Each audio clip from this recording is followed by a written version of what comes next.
If you want to hide anything from a Negro, put it in a book. These books that I have before you shall prove that the so-called Negro is the original Yehudi or Jew. Zondervan Compact Bible Dictionary, which was written by the scholars, right, who did their archaeological research. We find here about Ham. Ham, the youngest son of Noah, born probably about 96 years before the flood, and one of the 8 persons to live through the flood. He became the progenitor, meaning forefather, of the dark races, not the Negroes. Repeat, not the Negroes, but the Egyptians, Ethiopians, Libyans, and Canaanites. So the Negroes are not from Ham. They're not Hamitic, or what the world would call African, right? So who are the Negroes then, if they are a total separate people, which the scholars have identified for you? We have another book from Babylon to Timbuktu. We go to page 84. In the year 65 BC, the Roman armies under General Pompey captured Jerusalem. In 70 AD, General Vespasian and his son Titus put an end to the Jewish state with great slaughter. During the period of the military governors of Palestine, many outrages and atrocities were committed against the residue of the people. During the period from Pompey to Julius, it has been estimated that over 1 million Jews fled into Africa, like I was reading to you in the Bible, fleeing from Roman persecution and slavery. The slave markets were full of black Jewish slaves.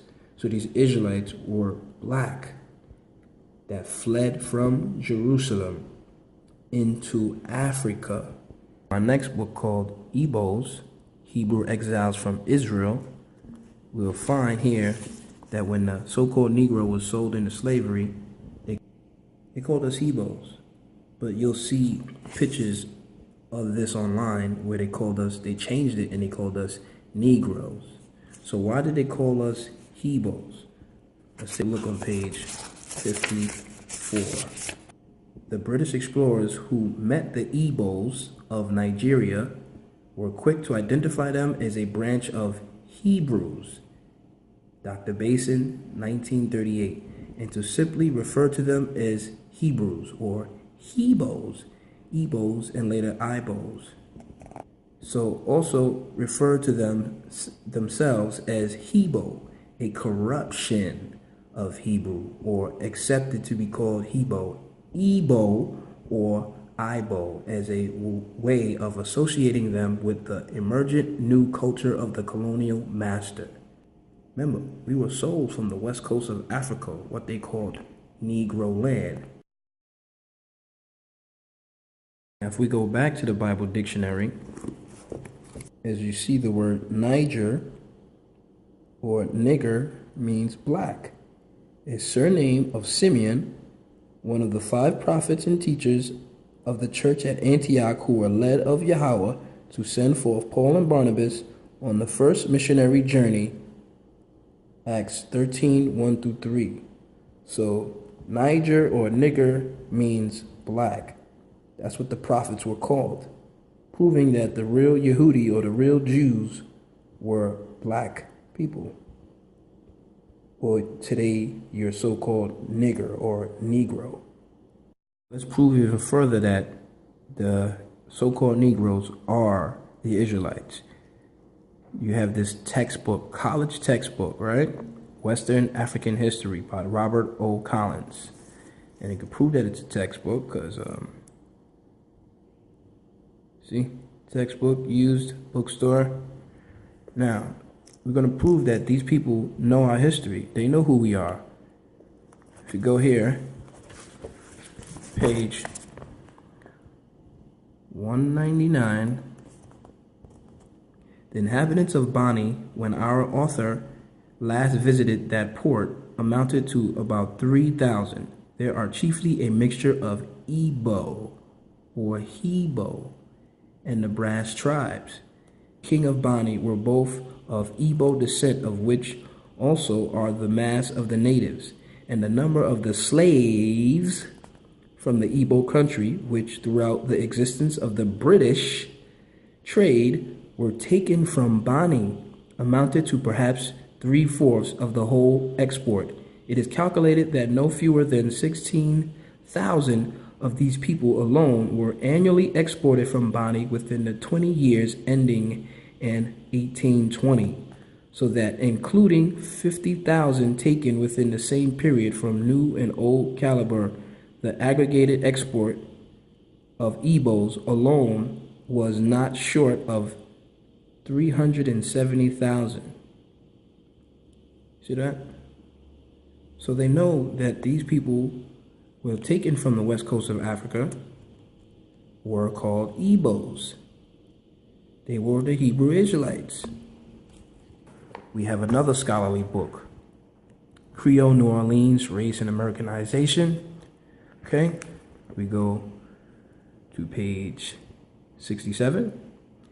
Between June 1719 and January 1731, 16 slave trading ships arrived in Louisiana from the Senegal region. 6 ships came from Judah.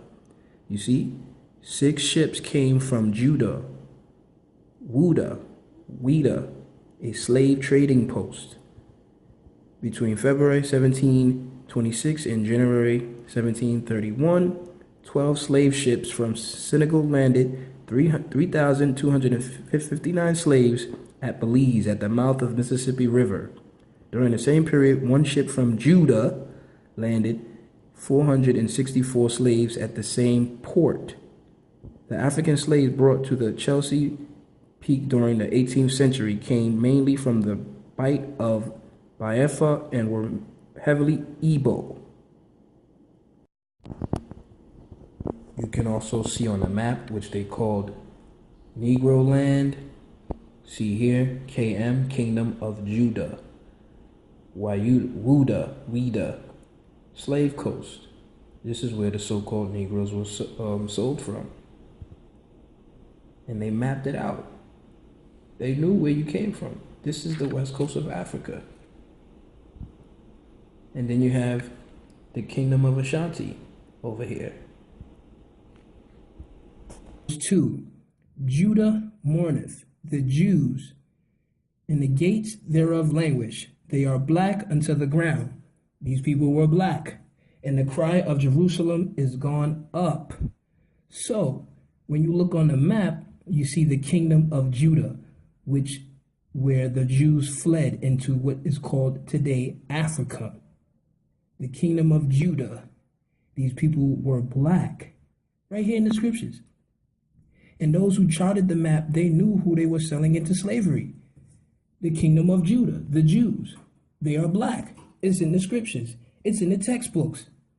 Hebrews 7 verse 14. For it is evident that our Lord, which we know Lord means bow, but they're talking about Mashiach, the Christ, sprang out of Judah. He was from the tribe of Judah. And as you see in Jeremiah 14 verse 2, they are black until the ground. And you see in the map, the Kingdom of Judah is where the slaves were sold from. Because remember, they fled into Africa in 70 AD when they were being persecuted by the Romans. You see? So, this proves the real Jews are your so-called Negroes, or who you call nigger, or whatever the case is.